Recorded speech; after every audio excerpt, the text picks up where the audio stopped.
नमस्कार, मैं हूं मोहित चौधरी और आप सभी का स्वागत है। इस बुलेटिन में रुख करते हैं खबरों का। हरियाणा के मुख्यमंत्री मनोहर लाल खट्टर ने विदेश राज्य मंत्री मीनाक्षी लेखी को पत्र लिखकर एक गुहार लगाई है। कुरुक्षेत्र के एक युवक विशाल जूड को रिहा करने की मांग की गई है। विशाल जूड हरियाणा का रहने वाला है और फिलहाल कई आरोपों में अप्रैल 2021 से ऑस्ट्रेलिया की जेल में बंद है। मनोहर लाल खट्टर ने पत्र लिखते हुए कहा कि विदेश मंत्रालय को हरियाणा के बेटे को न्याय दिलाने के लिए पूरी कोशिश करनी चाहिए। उन्होंने बताया कि विशाल जूड को सिडनी में गिरफ्तार किया गया है। उस पर कई झूठे आरोप लगाए गए हैं, जबकि विशाल जूड और उसके परिवार का कहना है कि विशाल एक ग्रुप से झगड़ा हो गया था जो भारत विरोधी नारा लगा रहे थे और भारतीय ध्वज का अपमान कर रहे थे। इसके बाद उसे झूठे आरोपों में फंसा दिया गया। हरियाणा के मुख्यमंत्री मनोहर लाल खट्टर ने पत्र लिखकर बताया कि विशाल जूड के समर्थन में हरियाणा और उत्तर भारत के कई हिस्सों में विरोध प्रदर्शन हुए हैं। सभी रिहाई की जल्द ही मांग कर रहे हैं। बता दें कि इससे पहले खट्टर ने विदेश मंत्री एस जयशंकर से भी इस मामले में मुलाकात की थी और इस मामले में कदम उठाने की मांग की थी।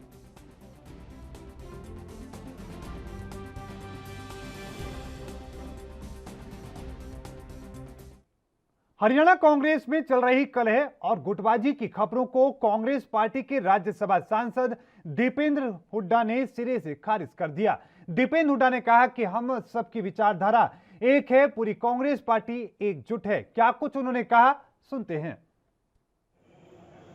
हरियाणा कांग्रेस हमारे कांग्रेस की विचारधारा को लेकर, केंद्रीय नेतृत्व को लेकर एकजुट है और मजबूत है। आज हरियाणा प्रदेश के लोग कांग्रेस की तरफ देख रहे हैं, क्योंकि भारतीय जनता पार्टी की सरकार पूर्णतः इन 7 सालों में विफल हो चुकी है। आज हरियाणा प्रदेश के लोगों के हाथ बहुत बड़ी निराशा इस सरकार से लगी है और विकल्प के रूप में, एक सकारात्मक विकल्प के रूप में हरियाणा प्रदेश के लोग कांग्रेस पार्टी की ओर, चौधरी भूपेंद्र सिंह हुड्डा जी की ओर देख रहे हैं। सरकार असंवेदनशील भी है और ये बहरी भी सरकार हो चुकी है, क्योंकि लोगों की, जनता की आवाज इन तक नहीं पहुंच पा रही और अब मुझे लगता है बेशर्म भी हो। जहां पर तो पेट्रोल, डीजल, गैस के सिलेंडर और खाद के कट्टे का रेट बेइंतहा रिकॉर्ड दर पे बढ़ाने का काम हुआ है। राहत की बजाय जनता पे और ज्यादा चोट मानने पहुंचाने का काम इस सरकार ने किया। तो इसकी गलत आर्थिक नीति, मैंने संसद में भी मैं बोला था कि इनकी नीति इस तरह की है कि ये जनता की ये लेव। तो वहीं किसानों के द्वारा प्रदेश में लगातार हो रहे बीजेपी नेताओं के विरोध के चलते फतेहाबाद में भी स्थिति तनावपूर्ण हो चुकी है। पुलिस बल और किसानों में जमकर धक्का मुक्की होती रही। हालांकि किसान काफी कम संख्या में पहुंचे। ऐसे में पुलिस ने बिना किसी बल प्रयोग किए मामले को नियंत्रण कर लिया। किसान अब भी लगातार नारेबाजी कर रहे हैं, लेकिन इससे बीजेपी की बैठक प्रभावित नहीं हुई। रविवार सुबह करीब 10 बजे हरियाणा सरकार में सहकारिता मंत्री बनवारी लाल भूना रोड पर स्थित बीजेपी कार्यालय में बैठक लेने पहुंचे थे। किसानों को इसकी सूचना पहले से थी। आसपास के गांव से कई किसान विरोध के लिए इकट्ठा हो गए। प्रशासन ने भी किसानों के आने की सूचना मिलने के चलते पहले से ही 3 डीएसपी के नेतृत्व में भारी पुलिस बल यहां पर तैनात किया हुआ था और बैरिकेडिंग कर दी गई थी। इसके बाद भी 200 के करीब किसानों ने आकर प्रदर्शन शुरू कर दिया। हाथों में काले झंडे लेकर पहुंचे किसानों ने आते ही पुलिस के बैरिकेड तोड़ दिए। पुलिस ने उनको रोकने के लिए मुस्तैदी से कार्य किया। उन्हें बीजेपी कार्यालय के अंदर जाने से रोक लिया। आपको बता दें कि किसान पूरे देश में लगातार नए कृषि कानूनों के खिलाफ में प्रदर्शन कर रहे हैं और इसको लेकर अब तक किसानों का आंदोलन बीते 80 से ज्यादा दिनों से लगातार जारी है। बात अगर हरियाणा और पंजाब की करें तो यहां पर किसान लगातार बीजेपी के तमाम नेताओं और उनके मंत्रियों की लगातार उनका विरोध कर रहे हैं। आपको बता दें चले कि ये तस्वीरें हरियाणा के फतेहाबाद की हैं, जहां पर एक कार्यक्रम में हिस्सा लेने के लिए सहकारिता मंत्री पहुंचने वाले थे और इस बात की जानकारी जैसे ही किसानों हुई, उन्होंने वहां पर भारी संख्या में पहुंचकर उनका विरोध करने की कोशिश की। उनके हाथों में काले झंडे थे और लगातार वो सरकार विरोधी नारे लगा रहे थे। इसके साथ ही आपको ये भी बताते चले कि हरियाणा में बीते कई महीनों से लगातार हालात कुछ ऐसे ही हैं। जब भी कोई मंत्री या फिर कोई नेता किसी भी कार्यक्रम में हिस्सा लेने के लिए जाता है तो उस दौरान किसान वहां पर भारी संख्या में इकट्ठे हो जाते हैं और उनका अवरोध करना शुरू कर देते हैं। किसानों की मांग है कि नए कृषि कानूनों को सरकार रद्द करे, तो वहीं सरकार इस पूरे मामले को लेकर अब तक 11 दौर की बातचीत कर चुकी है। सरकार ने हाल ही में एक बार फिर से किसानों से बातचीत का न्योता भी दिया, लेकिन किसानों ने कहा कि बिना किसी शर्त के अगर बातचीत होती है तो हम बातचीत करेंगे, अगर कंडीशन के साथ बातचीत करने के लिए कहा जाएगा तो फिर उस बात का कोई मतलब नहीं रह जाएगा। और इस बीच रुकेंगे एक छोटे से ब्रेक के लिए, बहुत जल्द हाजिर होते हैं।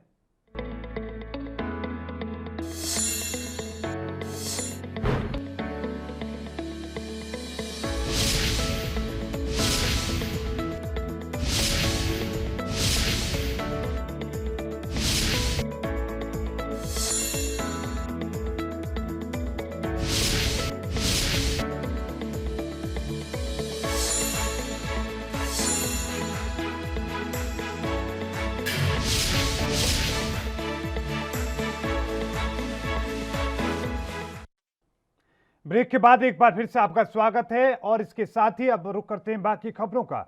हरियाणा के रेवाड़ी में पटौदी रोड पर नहर के पास एक ऑटो के सामने नीलगाय आने के कारण ऑटो पलटकर सड़क किनारे खड़े पेड़ से जा टकराया। हादसे में 2 साल की एक मासूम बच्ची की मौत हो गई, जबकि उसके पिता को चोटें आई हैं। बता दें कि मृतक बच्ची का जन्मदिन भी था। मामले में सदर थाना पुलिस ने कार्रवाई शुरू कर दी है।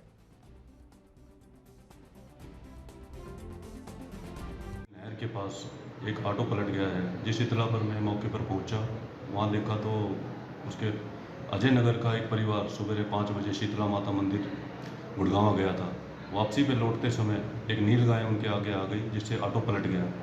जो परिवार अजय नगर का रहने वाला था, वो छोटी बच्ची जिसकी उम्र 3-4 साल की होगी, वो तुरंत मौके पर ही एक्सपायर हो गई है। ये हादसा एक नीलगाय के अचानक आगे आ जाने के कारण हुआ है, जिसमें किसी का कोई कसूर नहीं है।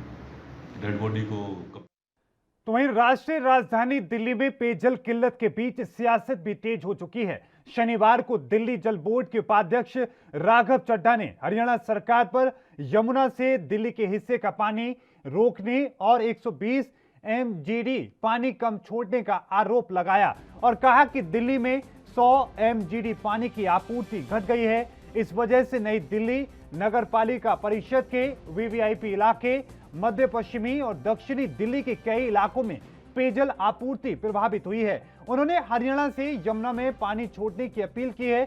इसके बाद हरियाणा के मुख्यमंत्री मनोहर लाल खट्टर ने अपने मीडिया प्रमुख सलाहकार विनोद मेहता ने उसको लेकर पलटवार किया है। उन्होंने ट्वीट कर कहा कि दिल्ली के हिस्से का 1 लोटा पानी हरियाणा ने नहीं रोका, दिल्ली को उसके हिस्से से ज्यादा पानी दिया जाता है। उन्होंने कहा कि दिल्ली की आम आदमी पार्टी की सरकार और उसमें शामिल लोग आदतन शिकायत करते हैं। पिछले 7 सालों में ऐसा कोई भी दिन नहीं है जब दिल्ली को आवंटित कोटे से 1 लोटा भी पानी कम मिला हो। आपको बता दें कि हरियाणा के पास हमेशा अधिक पानी देने का रिकॉर्ड उपलब्ध है, लेकिन कम का नहीं।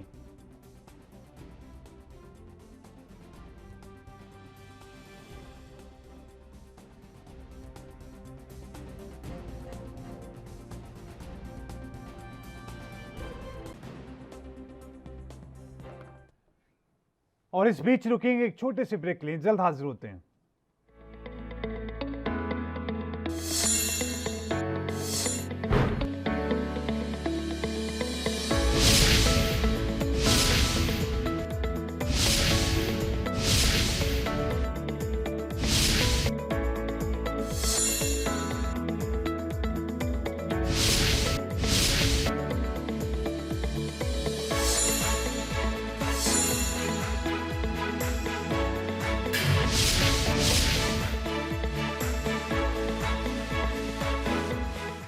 ब्रेक के बाद एक बार फिर से आपका स्वागत है। रुक करते हैं बाकी खबरों का। कोरोना वायरस की लहर में ऑक्सीजन की कमी से सांसों पर गहराया संकट से लोगों ने सबक सीख लिया। अब पौधों का महत्व समझाते हुए लोग ज्यादा से ज्यादा संख्या में पौधे लगा रहे हैं। इसी कड़ी में ग्रेटर फरीदाबाद में तिगांव के बीजेपी विधायक राजेश नागर ने 5000 पौधे लगाने का लक्ष्य रखा। विधायक राजेश नागर ने कहा कि पौधे का महत्व हर कोई समझ चुका है। ऑक्सीजन की कमी से न जाने कितने लोगों की जानें गई, इसलिए हमें ज्यादा से ज्यादा पौधे लगाने चाहिए ताकि दोबारा कभी ऑक्सीजन की कमी ना रहे। इसके अलावा कोरोना वायरस में औषधीय पौधों की तरफ से भी लोगों का रुझान बढ़ा है। राजेश नागर ने कहा कि हमें पेड़ लगाकर बच्चे की तरह उसका पालन पोषण करना चाहिए ताकि न केवल हमें बल्कि हमारी आने वाली पीढ़ियों को भी इसका फायदा मिल सके। से हमें ऑक्सीजन भी मिलती है, हमें लकड़ी भी मिलती है, छाया भी मिलती है, फल भी मिलते हैं, फूल भी मिलते हैं। और ये भी मैं अपील करता हूँ, जिस तरह से हम पेड़ पौधे लगाएं उस तरह से उनका मेंटेनेंस, उसकी देखभाल भी करें। जैसे हम अपने बच्चे की देखभाल करते हैं उस तरह से पेड़ की, अपने पौधों की भी देखभाल करें और जिससे वो बड़े हो सकें। क्योंकि लोग पेड़ ले आते हैं, लगा देते हैं, थोड़े दिन उसका ध्यान रखते हैं, फिर उसके बाद उसका ध्यान नहीं रखते तो पेड़ बड़े नहीं हो पाते। तो मैं यही अपील करूंगा, पेड़ लाएं और उसकी सुरक्षा भी करें। और आने वाले समय में जैसे अभी 2 साल पहले या 1 साल पहले हमारी एक कोरोना में जो एक वेव आई थी और सुनने में आ रहा थर्ड वेव भी आएगी, तो उसमें जो हमें ऑक्सीजन की प्रॉब्लम हुई उस तरह की प्रॉब्लम आगे ना हो। क्योंकि ऑक्सीजन हमें पेड़ों से मिलती है। ये जो फॉरेस्ट, ये जंगल और हम जो पौधे और पेड़ काटते जा रहे हैं और इससे ग्लोबल वार्मिंग भी पूरे वर्ल्ड में हो रही है।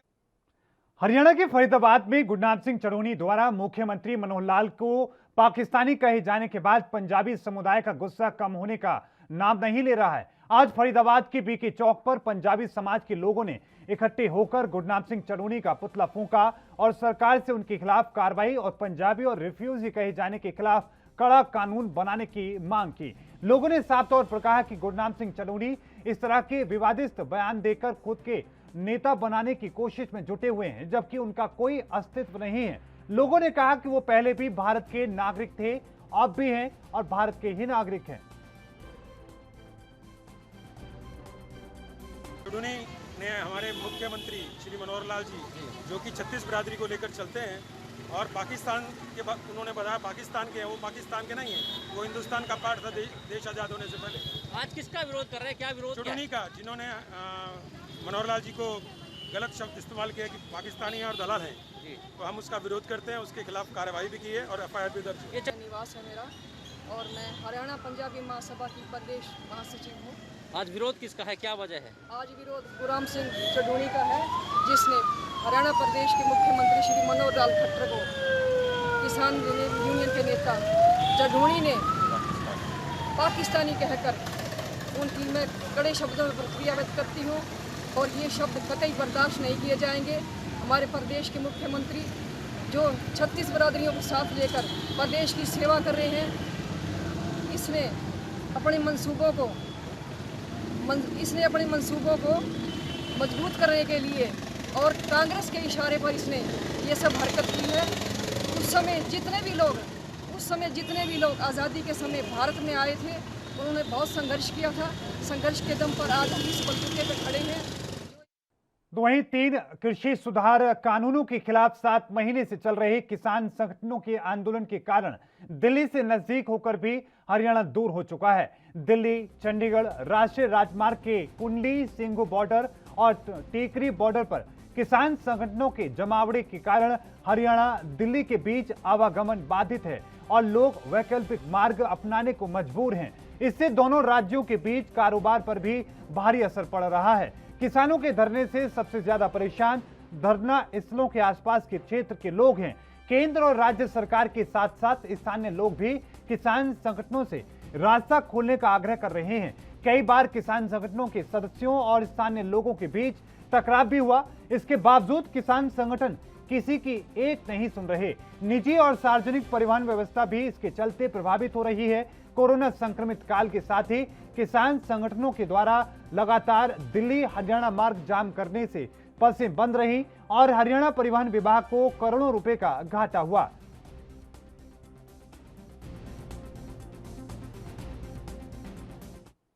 एक बार फिर पुलिस प्रशासन और किसान नेता आमने सामने आ चुके हैं। जगाधरी के रामलीला भवन में बीजेपी की बैठक का किसान विरोध कर रहे हैं। मौके पर पुलिस बल तैनात किया गया है। किसानों को बैरिकेड्स लगाकर रोका गया है। आपको बता दें कि इस दौरान लगातार ट्रैक्टर, आपको बताएं कि बैरिकेड्स को तोड़ते हुए किसान आगे बढ़ गए। वहीं किसानों से बात करने के लिए एसपी भी पहुंच गए और बातचीत कर रहे हैं। वहीं किसानों के विरोध के बावजूद बीजेपी की बैठक शुरू हुई।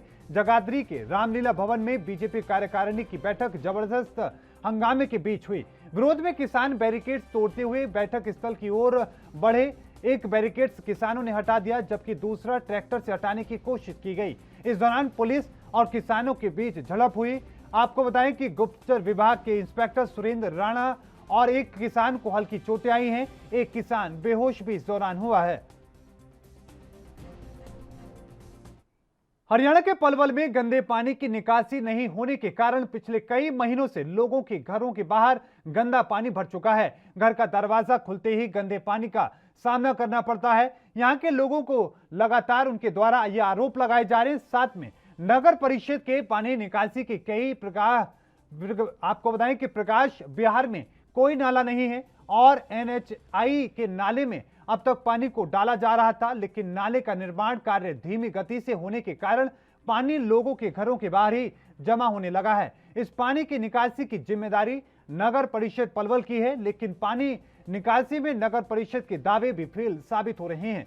पानी निकासी की कोई व्यवस्था नहीं होने के कारण गंदे पानी का घरों के बाहर जलभराव पड़ा हुआ है। पड़ोस के घर जाने के लिए भी लोगों को वाहनों का इस्तेमाल करना पड़ रहा है।